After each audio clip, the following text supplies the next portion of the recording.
actually let me sit down from the top of my head, talk a little bit about why that perspective shift is so important, and maybe weave in a little bit of my personal story and my, years with tinnitus as a tinnitus coach. And I wanted to say that the most important aspect of the tinnitus journey is that it's a psychological aspect, right? So the tinnitus itself is a sound to which, if it is bothersome, you are reacting to. And the problem is then not the tinnitus, but the way the tinnitus makes you feel. And I think this is one of the most crucial points that gets missed when we kind of like try all these traditional remedies, right? Like whether it's sound therapy or hearing aids or some other guru remedies or something, right? All of those miss that the real problem is your emotional reaction to the sound. Because there's a lot of sounds internally in your body, and tinnitus is, well, often, somatic tinnitus or hearing loss based tinnitus, but it's a normal part of life, and between 20 and 30% of people experience it. What do I do in order to not have to perceive and experience this anymore?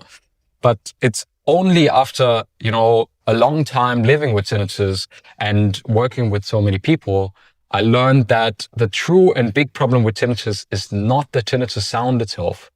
It's the way it makes us feel. And the way it makes us feel like we have no control, the way we feel like we're exposed to, all these feelings and negative thoughts and not being able to sleep at night, not being able to just sit down and read a book or something is, of course, terrible, right? And I wouldn't wish it on my worst enemy, the insomnia and the bad days that come with it, right? I can totally and 100% relate to it, and because I've seen it in myself and so many people that I've worked with. But the core and most important problem is then not that we, try to get rid of the tinnitus with some of these techniques, but that these techniques don't work for the goal that we want. Because we want the goal to not perceive tinnitus anymore through these avenues, and all of them fall short because none of them can eliminate tinnitus for you. So we're setting ourselves up for failure in treating tinnitus in these conventional ways. And why do I say at the start of this video that we need like a mindset or a perspective shift instead of silence?